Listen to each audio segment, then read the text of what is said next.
It's a referral service for anyone in crisis, even children. I'm living proof that there's light at the end of the tunnel.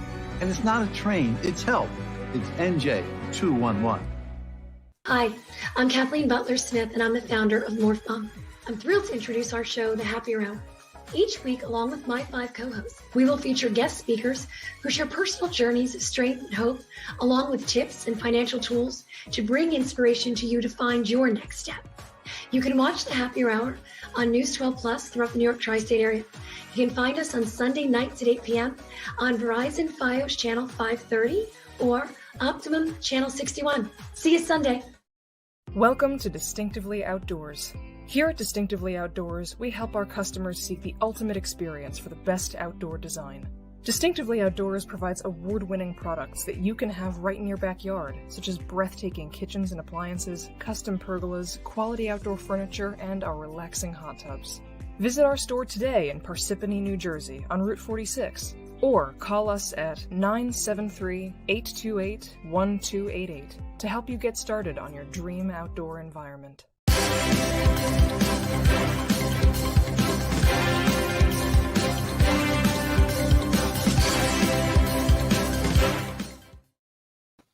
Hello and welcome to New Jersey Politics. I'm Laura Jones. Today, we're going to be talking to a former New Jersey mayor who served 27 years in office about why he is a candidate again, just 3 years after losing his last re-election bid.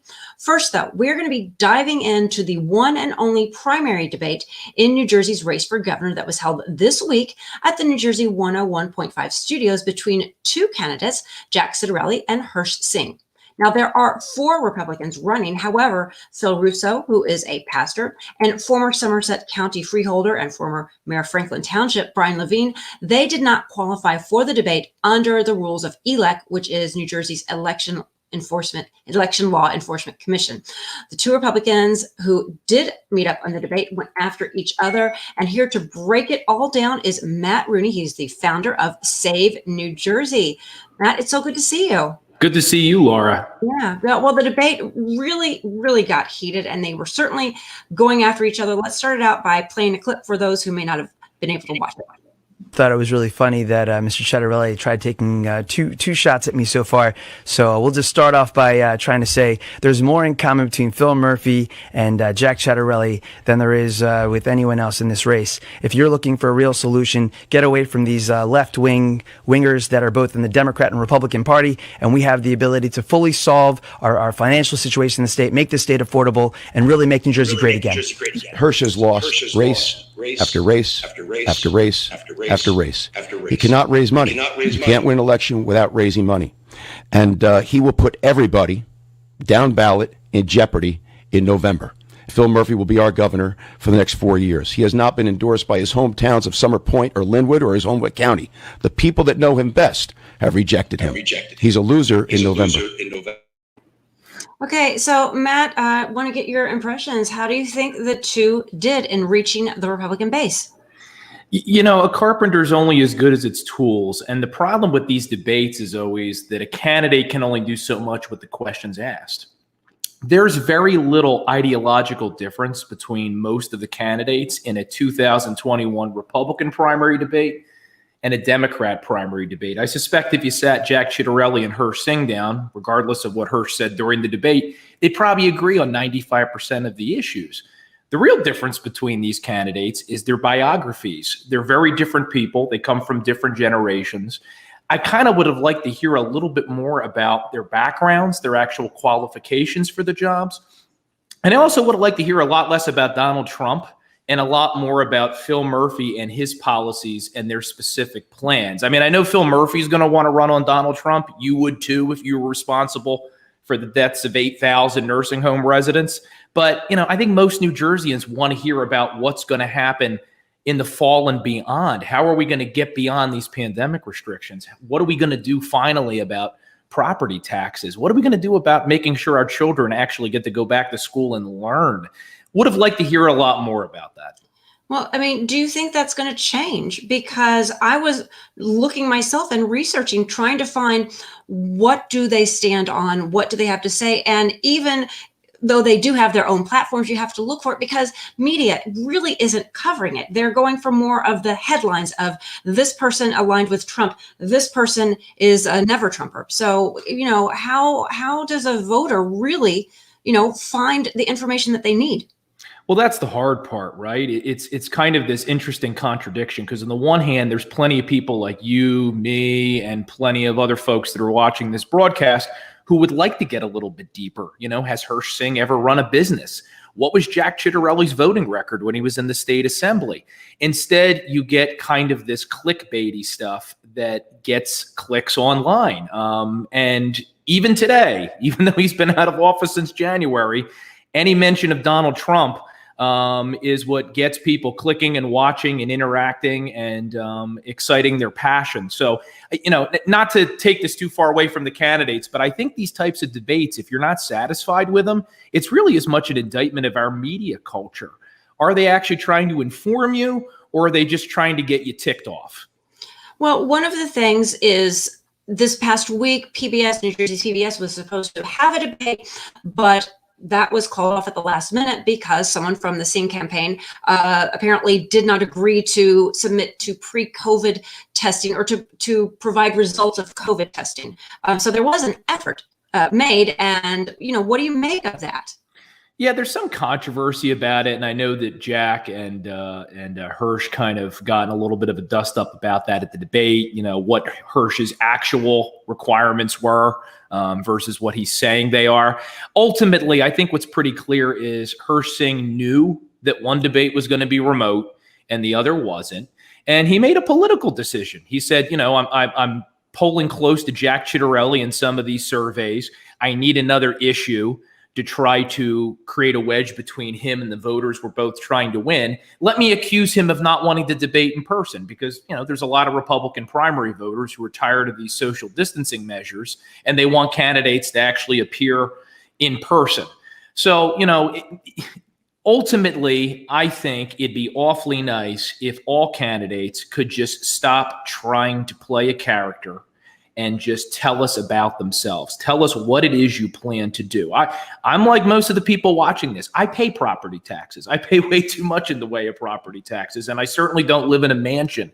I'd like to know what these guys are going to do for me. And I hate, and I'm not trying to throw any shade at NJ1015, but I hate when these debates become about process. Because ultimately, the average person listening to this, they don't care what the negotiations were for a debate. They want to find out whether or not they're going to be able to afford to retire here.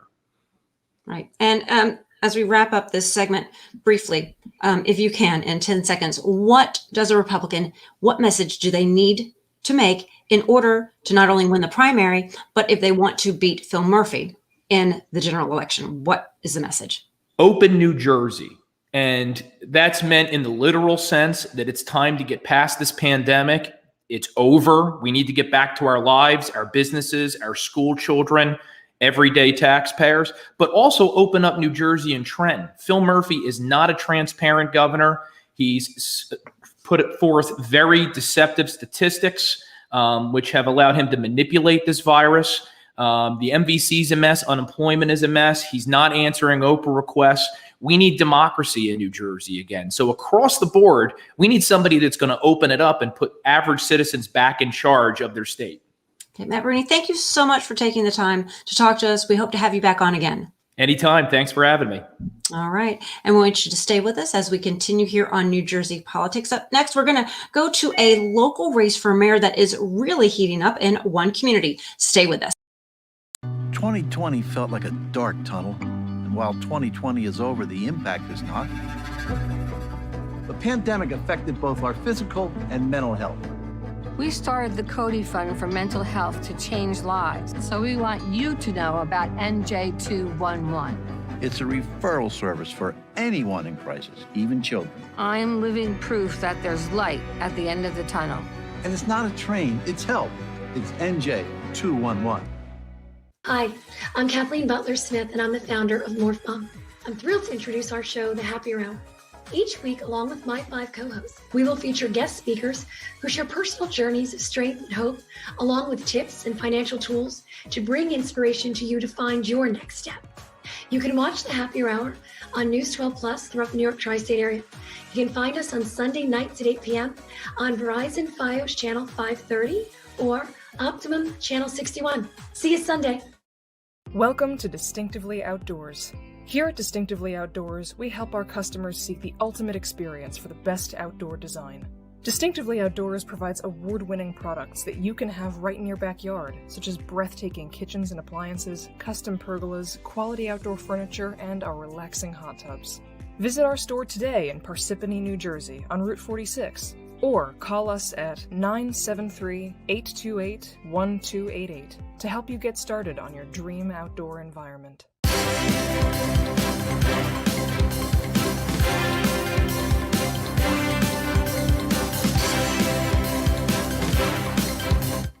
Dave DelVecchio is running for mayor of Lambertville again.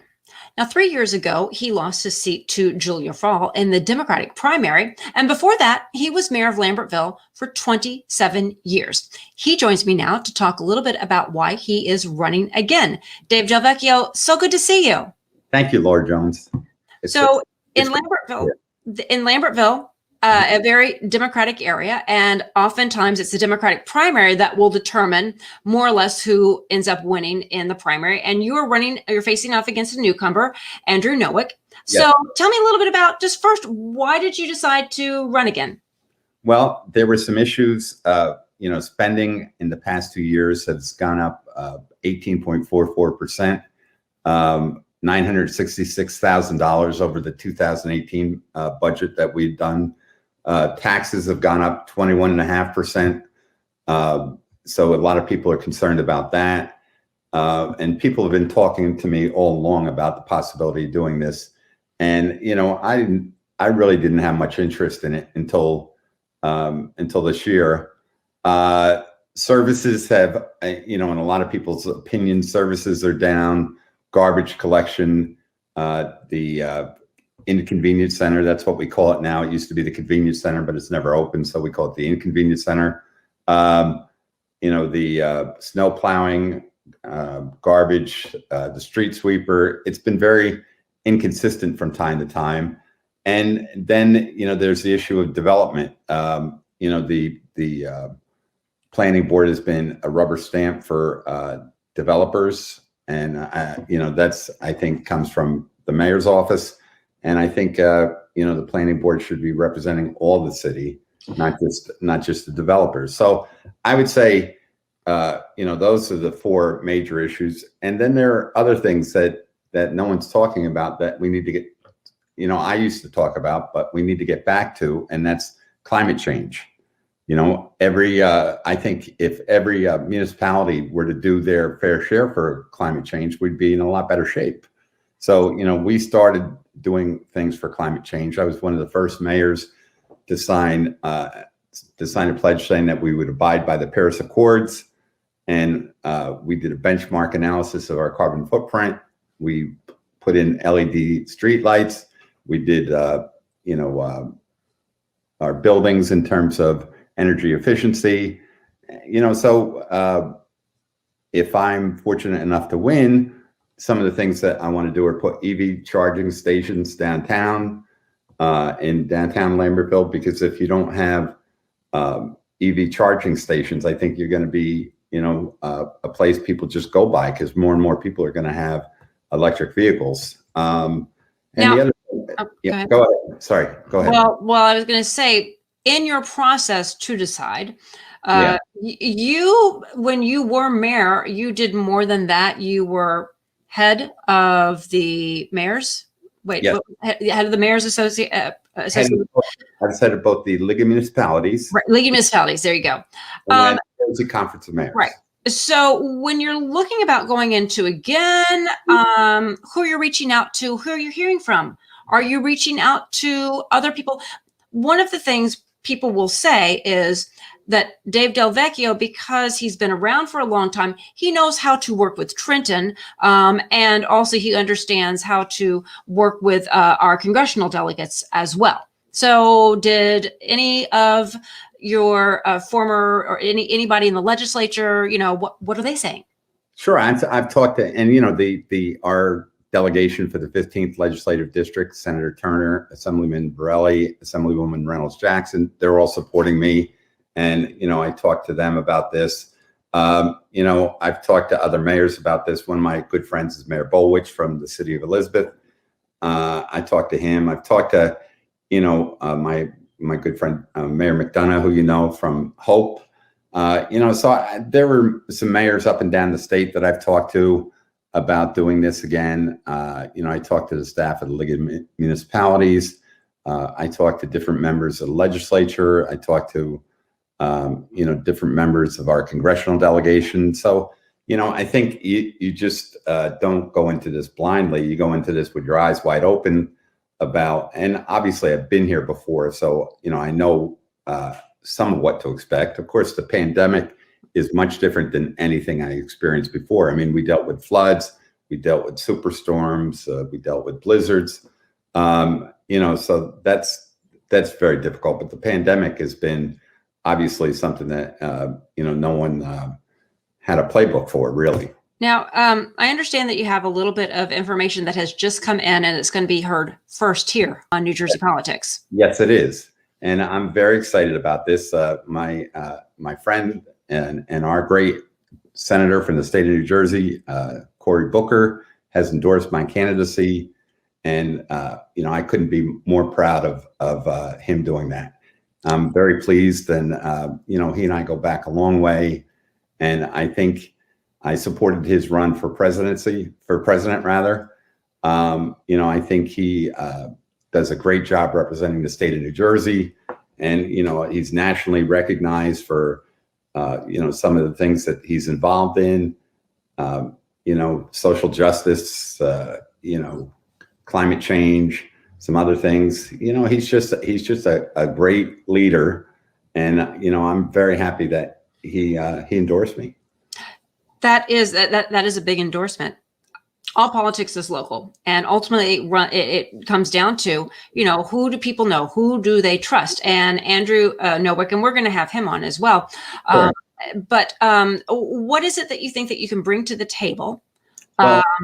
Because you've had a little time to reflect of what you have accomplished and what you would still like to accomplish. So what is it, if you had to give that, pitch to the voters as why should they vote for you? You had 27 years. Why do you need more? Do we need new leadership? What would you say to that? Well, I would say that I don't need more. I think I can still, I think I still have gas in the tank, if you will. I think I still have something to offer the city and the residents of the city. And I think that, right now we understand as a community and probably as a country more now than ever, what a good thing experience is. We see this in the White House with President Biden. Obviously, it's lowered the temperature in terms of the dialogue. It's people are much more comfortable with what he's doing. They don't feel they have to watch the news on every minute to find out what they have to get organized against.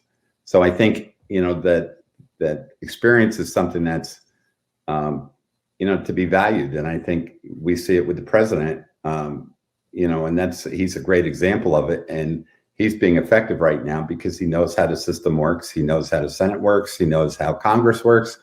And I think, there's nothing you can do to put a value on that.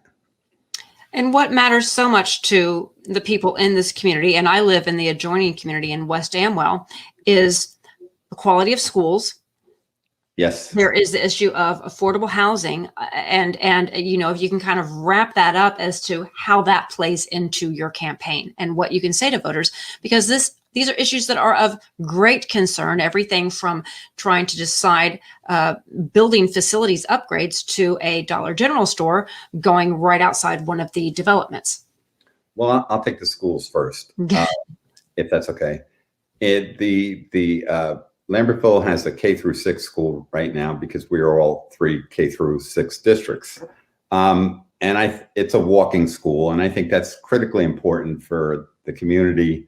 It's something that attracts people. It's something that's part of our fiber. And I think to move away from it would be, it would be like the Board of Ed not making a school decision. It'd be like them making a zoning decision. And I think it would have a dramatic impact on our community. So, when I was in office, we did a resolution saying that we wanted to keep, we didn't design the makeup of the school in terms of K through 8, but we wanted to keep a walking school in the city of Lambertville. We think that's very important. And I'm committed to that. Right. And just one other, the surrounding community, there is talks of more development, some commercial development, and people love the charm of this town. They, like you said, they like the accessibility to be able to walk. They don't want to see a bunch of, 18 wheelers, which I think you and I did a story on that back in the late or early 2000s about going from banning the big rigs from coming through Route 29 in particular. We did. There's a picture in I believe in our Justice Center of Acting Governor DeFrancesco signing a truck ban law. And I believe we did that at the Lambertville Public Library. And, yes, that's correct. Yeah. And that was a great thing for the city getting a truck ban and a great thing for the whole area, actually. Yeah. Helps West Amwell also. Right. So, I think, the other thing we have to focus on is our downtown. The pandemic has been rough on businesses. So it's how do we get our downtown back up and running and thriving again through the pandemic and thriving as businesses. So that's one of the objectives that, I want to focus on sooner rather than later and, start that dialogue and, have a partnership with the business community to see what we could do to improve it. Okay. Well, Dave DelVecchio, we thank you so much. There's a lot to cover, and we appreciate you giving us your thoughts on so many of the issues important to community members who love this community, and they like to see things that bring you to the community, like, the schools. People move because of the schools, because of the accessibility. So again, thank you so much for taking the time to talk to us. Thank you, Laura. Thank you for having me on. All right. Now, Andrew Nowak, he is the other candidate running for mayor in Lambertville. He is a newcomer to the campaign, and we reached out to him, and I invited him to come on the show. He said his schedule was jammed up and just simply did not have time to talk about his candidacy. But we always leave that door open and welcome him anytime to the show. Thank you so much for watching New Jersey Politics. I'm Laura Jones. We'll see you next time.